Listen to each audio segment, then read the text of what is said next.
I don't know.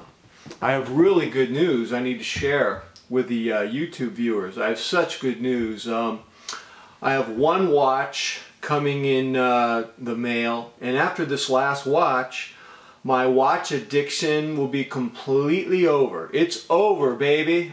Free at last. Free at last. You know, I'm so smart. I do so much hard work, so much research, that I was able to finally hit that sweet spot with my watch collection. It feels so good to have overcome this addiction. I mean, just think about it. No more buys, rebuys, flips. No more having nightmares that I scratched the bezel on my Seiko tuna. Gosh, it just feels like this enormous weight has been lifted off of me. I've been waiting to overcome this addiction for so long. And besides, I was never really addicted to watches. I just had a really passionate hobby. That's all it was. No problem. And now I can render my amazing life on social media and impress everyone in the manner that I curate my existence, and with lots of hard work, you can become just like me. Yeah, right. You know, a lot of times we create a narrative, and the narrative is a false narrative. But the thing is, when we start drinking our own Kool-Aid over and over again, we start believing in our own BS.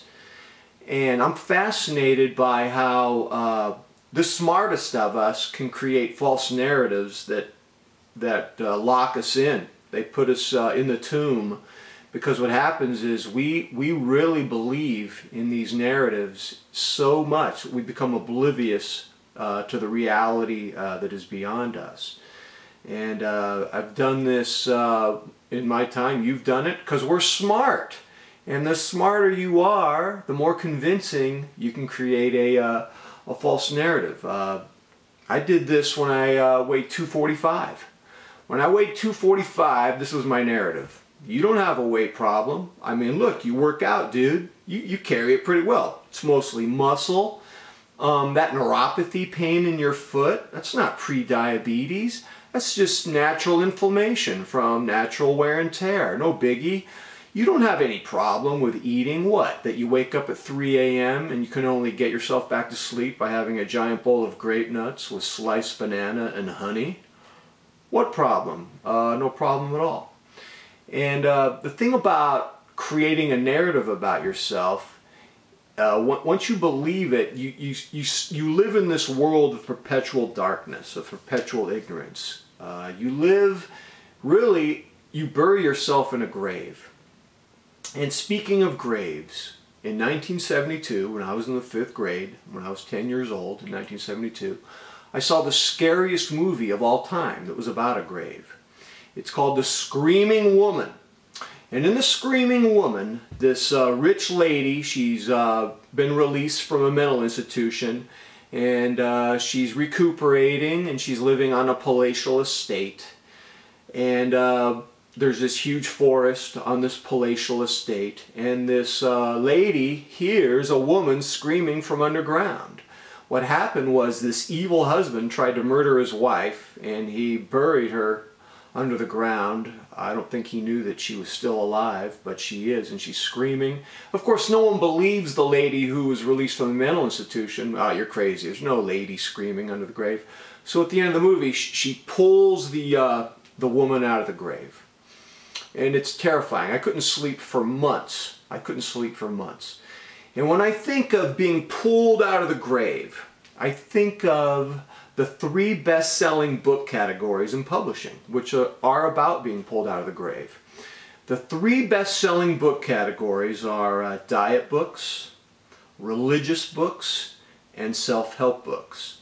And what these books really address is the fact that we have created a false narrative in our life, and it's killed us spiritually. We're dead, whether we weigh 245, we have a watch addiction, a drug addiction, whatever the case may be. We're in the grave, and we need to be pulled out of the grave. We need to be pulled out of the darkness and into the light. And unless we can see our life in that larger framework, I don't think we can be successful in life. And unless we can overcome the shame of needing a guide to get us out of the grave and out of the darkness and into the light, I don't think we're going to be successful in anything. And remember, we're not in the grave and in the darkness because we're dumb. We're there because we're smart. It's precisely our smarts that created a false narrative that was so convincing that we were able to just slog through life at 245 pounds or whatever world of darkness we may be. And so we all need a guide. And sometimes we stumble upon the guide accidentally, it seems. So December 17th, I think I've told you the story before, 2017, I reluctantly went to my daughter's party. Their classmate had a Christmas party a couple blocks down the road. And the father of the daughters at this Christmas party, Ted Cessna, you know, he's the executive chef at SpaceX. There I was talking to Ted Cessna. I'm eating his Italian catered food, man. I'm on my third plate. I'm 245, and we get talking. And he challenged me. He challenged my narrative. He challenged me to start watching what I eat, and he put it in a larger framework. He said, McMahon, you got to make a choice. You can either keep going on the way you are, or you can discipline yourself. And when I think about it, Ted Cessna, to me, he's the archetype of the samurai warrior. The samurai warrior adheres to a very strict code. It's called the Bushido Code. Honor, courage, self-discipline, self-restraint. And I've looked at my my diet of no sugar, no gluten, pretty much paleo, as an adherence to the Bushido Code, the samurai warrior. That's how I see myself as getting out of the grave, in the darkness and into the light. And I'm telling you, if I were to quit my program and get fat again, get back up to 245, I guarantee you I would go into a deep depression, a deep guilt-laden depression, because I would know that I had violated the samurai code, that I had let myself back into the grave.